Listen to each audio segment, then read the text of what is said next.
الذي يؤتي ماله يتزكى وما لأحد عنده من نعمة تجزى إلا ابتغاء وجه ربه الأعلى ولسوف يرضى.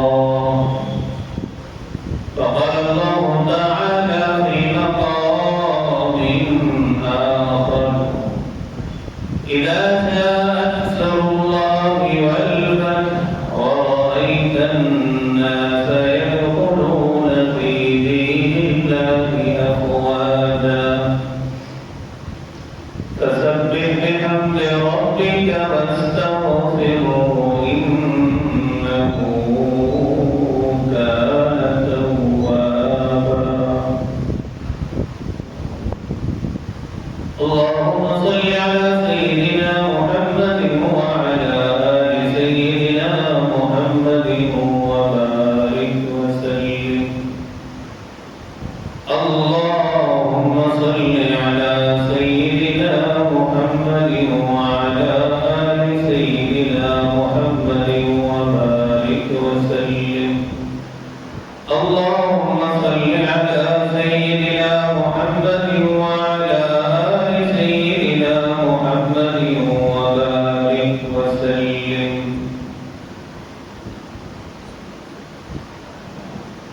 دعا ہے جو قرآن مجید فرقان حمید کی چند آیات مبارکہ تلاوت کی گئی ہیں. اللہ تعالیٰ ہم سب کو صحیح معنوں میں دین کی سمجھ پھر اس پر عمل کی توفیق عطا فرمائے. گزشتہ ایک جمعوں سے الحمدللہ صحابہ کرام کی سیرت، عظمت، پھر اہل بیت رضوان اللہ تعالی علیہم اجمعین کی بھی سیرت اور پھر آپس کا ان کا تعلق اس موضوع پر بات کی تھی. آج کی مجلس میں سیدنا صدیق اکبر رضی اللہ تعالیٰ عنہ کی سیرت بیان کی گئی.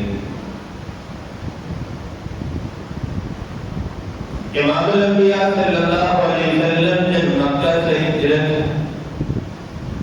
فرما کر مدینہ کی طرف روانہ ہوئے. ہجرت کی رات ہے، ایک امانت تو خدا کی امانت ہے اور ایک تو لوگوں کی امانتیں ہیں جو نبی پاک صلی اللہ علیہ وسلم کے پاس رکھوائی گئی ہیں. کافروں کی بھی ہیں، مسلمانوں کی بھی ہیں. ہجرت کی رات ہے، حضور صلی اللہ علیہ وسلم نے ساری امانتیں کافروں کی بھی مسلمانوں کی بھی سیدنا علی المرتضیٰ رضی اللہ تعالیٰ عنہ کے حوالے فرمائی اور فرمایا کہ سب کی امانتیں لٹا کے پھر آپ نے آنا ہے. اب دوسری جو امانت ہے اللہ تعالیٰ کی، اللہ تعالیٰ نے وہ امانت خلیفہ بلا فصل سیدنا صدیق اکبر رضی اللہ تعالیٰ عنہ کی جھولی میں ڈالی.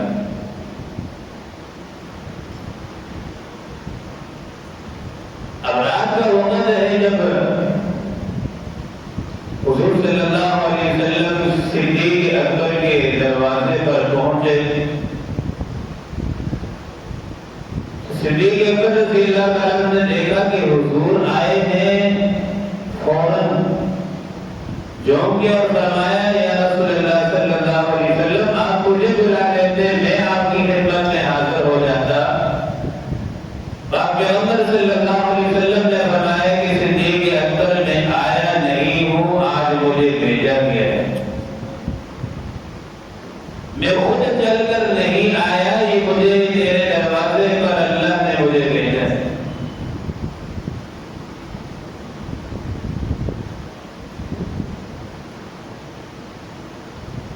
اور جہاں اللہ تعالیٰ بھیجے وہ جگہ باکمال جگہ ہوگی. جس جگہ پر اللہ بھیجتا ہے وہ باکمال جگہ ہوگی، باکمال گرانا ہوگا۔ اب جب کافروں نے دیکھا کہ نبی اپنی جگہ پر موجود نہیں ہے، حجرے میں موجود نہیں ہے، وہاں علی المرتضیٰ چارپائی پہ سوئے ہوئے ہیں، کافروں کو بھی اتنا پکا یقین تھا وہ نہ کسی چودھری کے مکان پر تلاش کرنے کے حضور کو، نہ کسی وڈیرے کے گھر پر، نہ کہیں اور مسجد میں، وہ سیدھے آ کر صدیق اکبر کے دروازے پر پہنچے۔ انہیں پتا تھا کہ اگر نبی ہمیں مل سکتا ہے تو صدیق اکبر کے گھر میں ملے گا، اس لیے کہ صدیق اور نبی کی جدائی ممکن نہیں۔ جنہیں یقین نہیں آتا آج بھی جاؤ امت اسلام میں جا کر دیکھ لو، صدیق اور رسول دونوں ساتھ آرام فرما رہے ہیں۔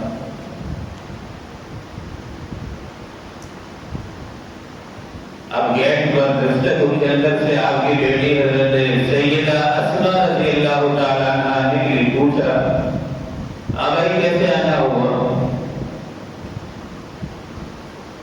اب انہوں نے یہ نہیں کہا کہ بھائی بتاؤ کہاں ہے نبی ہمارے، تمہارے نبی کہاں، یہ سوال نہیں کیا۔ کافر بھی بڑے ہوشیار سے کہنے لگے بتاؤ تمہارے ابا کہاں ہیں؟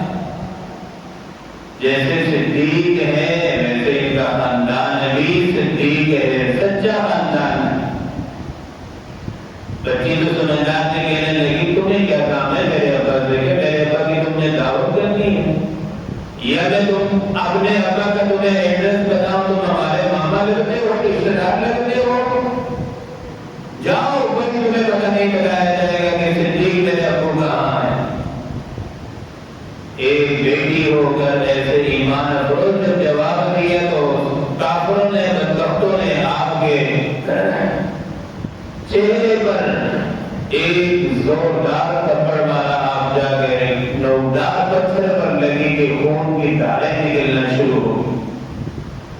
سیدہ اسماء فرمانے لگی کافروں تم میرا قیمہ بنا سکتے ہو لیکن میرے ابا کا تم میرے سے ایڈریس معلوم نہیں کر سکتے ہو کہ وہ کہاں۔ نبی پاک صلی اللہ علیہ وسلم کے بعد جب ہر سور میں سیدہ اسماء کھانا پہنچانے گئی تو پاک پیغمبر صلی اللہ علیہ وسلم کی نگاہ پڑی کہ سیدہ اسماء کا چہرہ سوجا ہوا ہے، چہرے پر سوجن ہے، زخمی ہے۔ پاک پیغمبر صلی اللہ علیہ وسلم نے فرمایا کہ کیا بات ہے، چہرہ کیوں سوجا ہوا ہے؟ سیدہ اسماء رضی اللہ عنہا نے فرمایا رسول اللہ کافر آئے تھے، اس طرح آپ کا ایڈریس پوچھ رہے تھے تو میں نے انہیں ایڈریس نہیں بتایا، تو انہوں نے مجھے جو ہے تھپڑ مارا ہے جس کی وجہ سے چہرہ سوج گیا ہے۔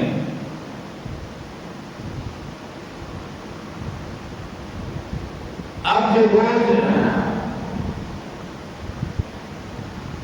علی المرتضیٰ نہ اٹھا سکے، بیت اللہ میں پہلے 360 بت رکھے ہوئے تھے، بتوں کی پوجا کی جاتی تھی۔ حضور نے فرمایا علی آ جاؤ، میرے قدم پر چڑھ کر یہ سارے بتوں کی تصویریں مٹا دو، ہٹا دو یہاں سے۔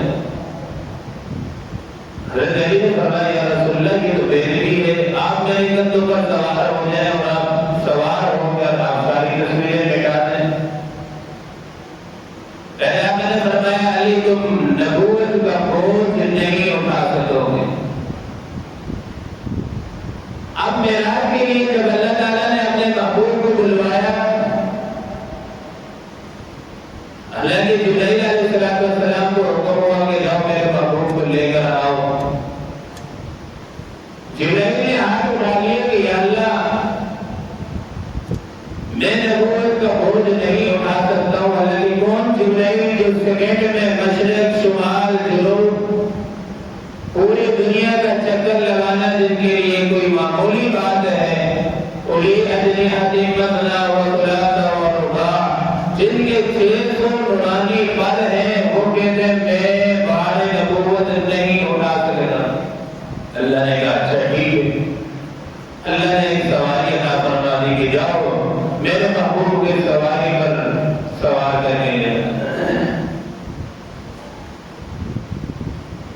اب جب آگے چلنے کی باری آئے تو حضور نے فرمایا صدیق سواری کا بندوبست کرو، چلو چلتے ہیں۔ صدیق اکبر نے فرمایا یا رسول اللہ صلی اللہ علیہ وسلم میں خود موجود ہوں، سواری ہوں، آپ میرے کندھے پر سوار ہو جائیں، چلتے ہیں۔ جو بار نبوت علی المرتضیٰ نہ اٹھا سکے، جبرائیل نہ اٹھا سکے، وہ صدیق اکبر اٹھا کر آج سور تک لے جاتے۔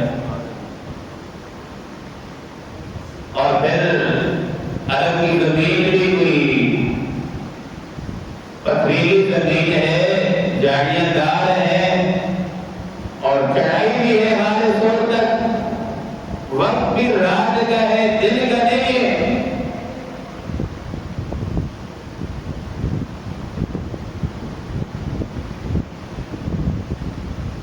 تو جب ہمارے سور میں پہنچے، پہلے حضور کو داخل نہیں ہونے دیا، پہلے صدیق اکبر رضی اللہ تعالیٰ عنہ خود غار میں داخل ہوئے، آپ کے سر مبارک پر پگڑی مبارک جو تھی وہ آپ نے اتار کر ٹکڑے کر کر کے سارے سوراخ بند کر دیے، ایک سوراخ باقی رہ گیا، اس میں اپنا پاؤں مبارک رکھ دیے تاکہ کوئی زہریلی چیز آ کر میرے محبوب کو تکلیف نہ دے۔ غار سور کا قیام ہے، حضور نے فرمایا صدیق اکبر 3 دن کا قیام ہے، آرام میں کروں گا، پہرا داری تیری ہوگی، اور کل قیامت تک روزہ اکبر میں، روزہ گنبد خضرا میں قیام قیامت تک ہوگا، آرام تو کرے گا، پہرا داری بھی محمد رسول اللہ کروں گا۔ میرے دوستو، آج اگر کوئی بچہ رہے گا، اس کے آنسو ماں کی گود میں گریں گے۔ قرآن کہتا ہے والذین یبیتون لربہم سجدا وقیاما، راتوں کو اٹھ کر جو تہجد میں رونے والے ہیں، ان کے آنسو مسجد کی قالین پر گریں گے۔ قربان جاؤں، ایک عظیم ہستی ہے، محمد رسول اللہ صلی اللہ علیہ وسلم صدیق اکبر کے گود میں آرام فرما رہے ہیں، اور سامنے ڈھس مارا صدیق اکبر رضی اللہ تعالیٰ عنہ کی پاؤں مبارک میں تکلیف کی وجہ سے آپ کے آنکھوں سے جو آنسو نکلے وہ آنسو روح مصطفیٰ پر گئے۔ آپ کے آنسو کو بھی اللہ تعالیٰ نے عظمت عطا فرمائی کہ آپ صلی اللہ علیہ وسلم کے چہرے پر آپ کے آنسو گر رہے ہیں۔ حافظ ابن حجر الاسقلانی رحمہ اللہ نے لکھا ہے، غار سور کا عجیب منظر ہے، جب صدیق اکبر کی گود میں محمد رسول اللہ آرام فرما رہے تھے، یوں معلوم ہوتا تھا کہ صدیق اکبر چلتا پھرتا ریل ہے اور اس میں قرآن مجید رکھا ہوا ہے۔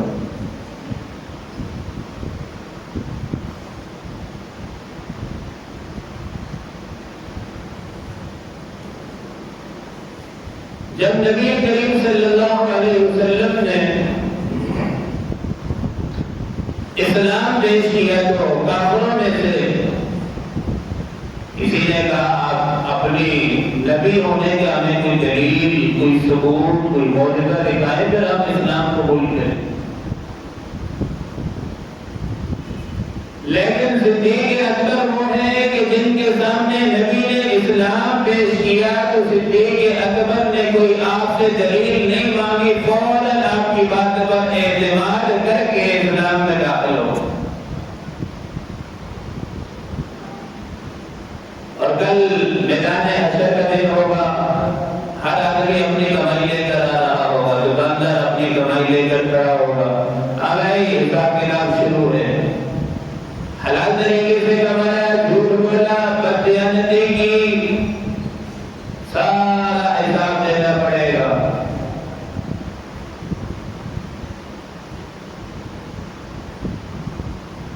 ہر آدمی اپنی کمائی لے کر عدالت میں میدان حشر میں کھڑا ہوگا۔ صدیق اکبر کی کمائی پر قربان جاؤں آپ 1.25 لاکھ صحابہ کرام کی جماعت کو تیار کر کے دین اسلام میں لائے. آپ کی کمائی میں 1.25 لاکھ صحابہ کی جماعت کھڑی ہوگی. جب سے اسلام قبول کیا صدیق اکبر رضی اللہ تعالیٰ نے پھر گھر میں آرام سے نہیں بیٹھے. کبھی ایک کے پیچھے جا رہے ہیں, کبھی دوسرے کے دروازے پر آ گئے اسلام قبول کر لو, کلمہ پڑھ لو, کامیاب ہو جاؤ گے. اسلام پر چل لو, اللہ کی مان لو, کامیاب ہو جاؤ گے. کوئی دن خالی نہیں چھوڑا, ہر دن دعوت دعوت. اسلام میں داخل ہو جاؤ, یہ سچا مذہب ہے اور اسی میں کامیابی.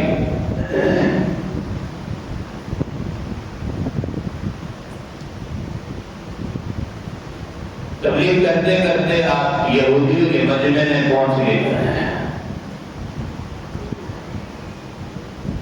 یہودیوں کو بھی دعوت دی.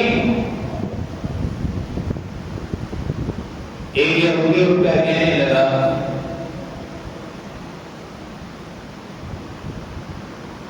کہ میں اس اللہ کو نعوذ باللہ ہوں مانو جو اللہ تعالیٰ وحید ہے, زکات کا حکم اسلام میں ہے. تو جب یہ یہودی نے یہ بات کی, صدیق اکبر نے رکھ کر تھپڑ دیا, بکواس بند کر. ہم جیسے کوئی ہوتا نا آج, کوئی ہمارے سامنے نعوذ باللہ اللہ کو گالیاں دیتا ہے, یا صحابہ کو گالیاں دیتا ہے, یا کسی اور کو, ہم کیا کہتے ہیں بدر چھوڑو کیا, یہ اپنی قبر جو ہے نا خراب کر ہمیں کر. ہاں اگر تیری ماں کو کوئی گالی دے تو تجھے رات کو نیند نہیں آتی. کوئی اللہ کو گالی دے تجھے کوئی فرق نہیں پڑتا, اس کا مطلب ایمان نہیں. صدیق اکبر نے چھوڑا نہیں, وہی مجمع میں یہودی کو تھپڑ لگا, بکواس کرتا ہے.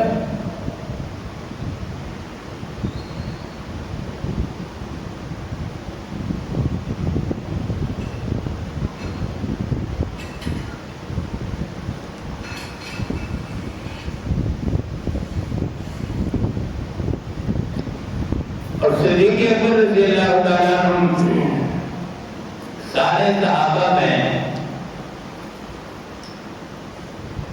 مرتبہ رکھنے والے صحابی ہیں. اب جب یہ آیت نازل ہوئی قرآن مجید کی, اذا جاء نصر اللہ والفتح ورأیت الناس يدخلون فی دین اللہ افواجا,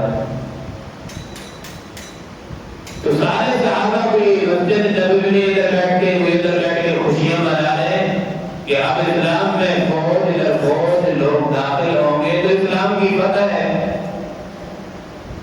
ایک صدیق اکبر رضی اللہ تعالیٰ عنہ اکیلے کونے میں بیٹھ کر رو رہے ہیں. اس صحابی نے آ کر پوچھا, گاڑے مار کے رو رہے ہیں, کیا بات ہے, کیوں رو رہے ہو؟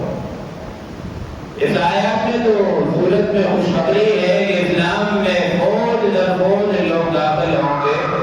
پہلے صدیق اکبر رضی اللہ تعالیٰ نے فرمایا کہ اے آگے تو پڑھو, فسبح بحمد ربک واستغفر انہ کان توابا.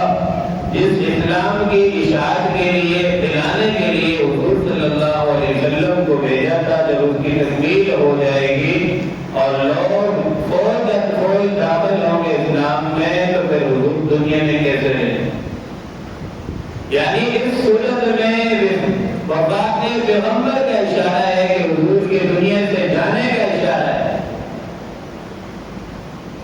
اور سارے صحابہ کی یہ 3 چیزیں پسندیدہ تھی کہ میرا مال ہو اور نبی کی ذات ہو, اور نبی کی ذات پر میں خرچ کرتا چلا جاؤں, میری بیٹی ہو اور نبی کے نکاح میں ہو, نبی کی گھر والی بن جائے. ہر صحابی کی یہ چاہت.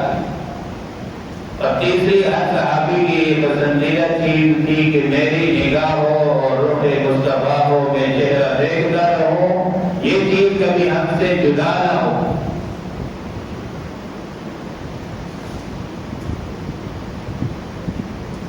صدیق اکبر رضی اللہ تعالیٰ عنہ کے خلافت میں, حکومت میں,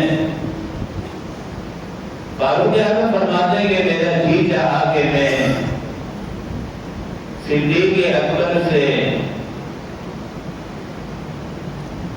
نیکیوں میں آگے نکلوں، زیادہ کماؤں۔ فاروق اعظم فرماتے میں ایک بڑھیا کے گھر چلا گیا خدمت کی نیت سے۔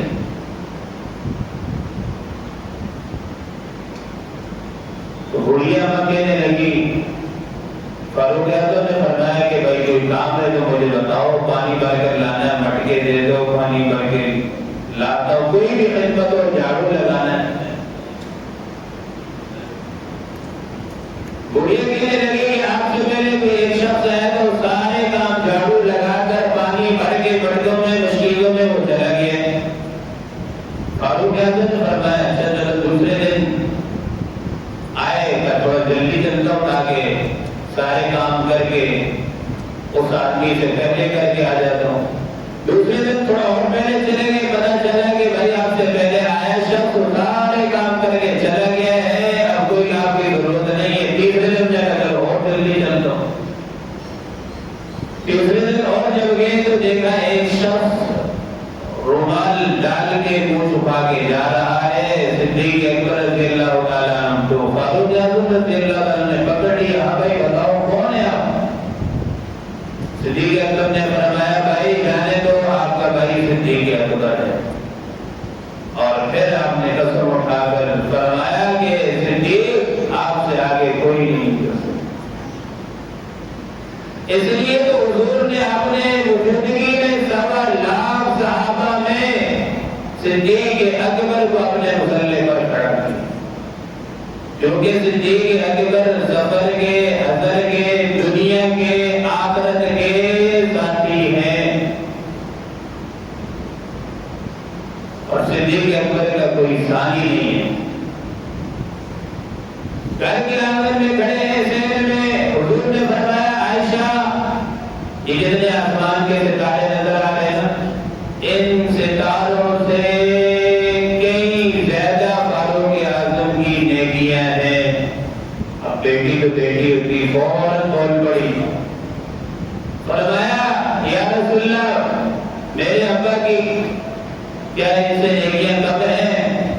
پہلے آقا نے فرمایا عائشہ صدیق اکبر کی ہجرت کی ایک رات ایک طرف اور فاروق اعظم کی ساری نیکیاں ایک طرف مقابلہ نہیں کر سکتی۔